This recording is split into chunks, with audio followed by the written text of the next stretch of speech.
Hello दोस्तों। I hope आप सब अच्छे होंगे। मेरा नाम है पीयूष वर्मानी और मैं हूं एक सेबी रजिस्टर्ड रिसर्च एनालिस्ट। आज की इस वीडियो में हम रिव्यू करेंगे आने वाले एक आईपीओ एनटीपीसी ग्रीन एनर्जी का। क्या करती है ये कंपनी, कैसे हैं इसके फाइनेंशियल्स और क्या आपको इसको सब्सक्राइब करना चाहिए या नहीं। ये आईपीओ ओपन हो रहा है 19th ऑफ नवंबर से and will be getting closed on 22nd of November. NTPC green energy, it is a Holi owned subsidiary of NTPC limited, national thermal power corporation, जो कि एक महारत्न कंपनी है under the ministry of power. And this company is the largest renewable energy public sector enterprise, operational capacity और power generation की terms में।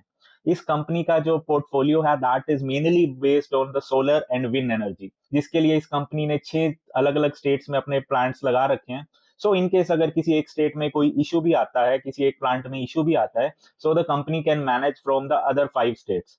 30 सितंबर 2024 तक company की operational capacity है 3220 मेगावाट पावर जनरेशन की सोलर प्रोजेक्ट्स के through and 100 megawatts of energy through it's wind projects.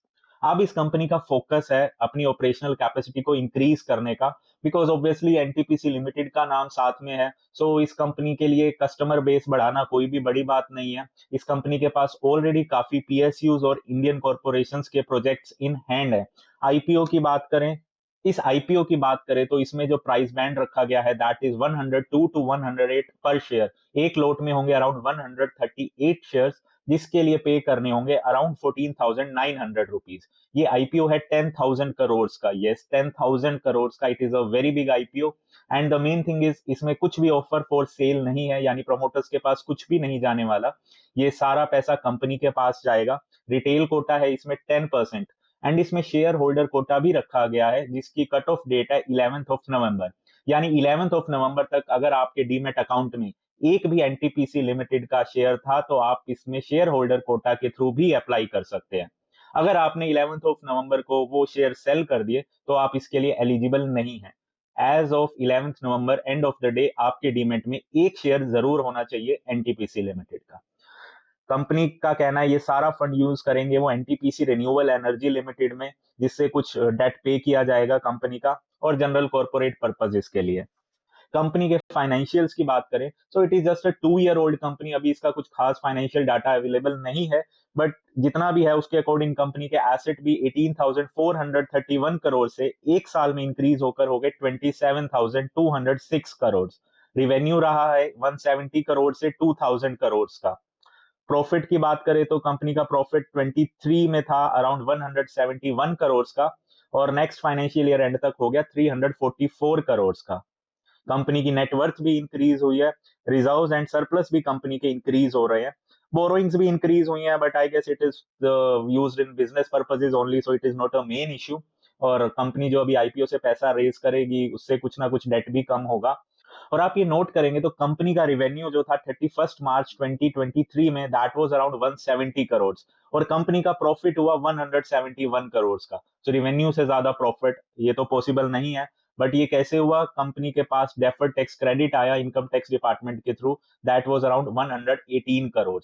सो ये amount add up हो गया। अदरवाइज इस कंपनी का जो ऑपरेशन से प्रॉफिट है that is around 53 crore only. Company का कहना है उनको इतने बड़े आईपीओ की जरूरत इसीलिए पड़ी बिकॉज एक सिंगल मेगावाट जनरेट करना थ्रू सोलर एनर्जी उनको कॉस्ट करता है अराउंड 5 करोड़। एंड अगर वो यही मेगावाट विंड एनर्जी से जनरेट करते हैं then it cost around 9 crore. So obviously it needs a significant amount of investment. इस कंपनी की स्ट्रेंथ की बात करें तो एनटीपीसी लिमिटेड इसकी पेरेंट कंपनी है। सो ना तो इस कंपनी के पास फंड्स की कमी है ना ही एक्सपीरियंस की कमी है।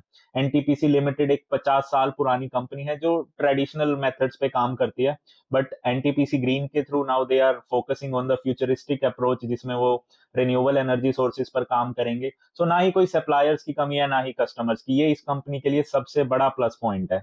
इस कंपनी के रिस्क की बात करें सो इस कंपनी का 87% revenue in the last financial year came from its 5 top clients. So in client में से कोई भी एक अगर रिलेशन इस कंपनी के साथ अपना तोड़ देता है या इनको फर्दर ऑर्डर्स नहीं देता, सो ऑब्वियसली इस कंपनी की प्रॉफिटेबिलिटी पे फर्क पड़ेगा। एंड रॉ मटेरियल्स इस कंपनी के सोलर मॉड्यूल्स हैं, विंड टर्बाइंस हैं, या जो भी अदर मटेरियल हैं उनकी कॉस्ट अगर इंक्रीज होती है तब भी इस कंपनी के प्रॉफिटेबिलिटी पर फर्क पड़ेगा। या गवर्नमेंट कोई पॉलिसी चेंज कर देती है उसका इफेक्ट भी इस कंपनी पर आ सकता है। बट ये सभी कंपनी के साथ है, इसमें कुछ भी ऐसा बहुत ही मेजर रिस्क नहीं है। नाउ द मेन थिंग, क्या आपको इस आईपीओ को सब्सक्राइब करना चाहिए? अगर आप एक लॉन्ग टर्म इन्वेस्टर है, अराउंड 2 से 3 साल इन स्टॉक्स को होल्ड कर सकते हैं, तो आप इस आईपीओ को सब्सक्राइब कर सकते हैं। बट अगर लिस्टिंग गेन की बात करें, सो जो ये आईपीओ की प्राइसिंग रखी गई है, that is almost Fairlie valued. ये बहुत ज्यादा ओवर वैल्यूड भी नहीं है और अंडर वैल्यूड भी नहीं है, सो इसमें कुछ खास लिस्टिंग गेन्स की एक्सपेक्टेशंस नहीं है। अराउंड 5-10% का लिस्टिंग गेन देखने को मिल सकता है, but for the long term it is a very good investment. जैसे आप बाकी पावर कंपनीज को देख लीजिए, आरईसी, पीएफसी, ये थोड़ी एक सेफ इन्वेस्टमेंट की तरफ आते हैं, इनमें कुछ खास आपको प्लस माइनस देखने को नहीं मिलता, but in the longer term this stock can generate very good returns for you. एक फ्यूचरिस्टिक कंपनी है, सो आप इसमें अप्लाई जरूर कर सकते हैं। Thank you and do subscribe me for such meaningful content.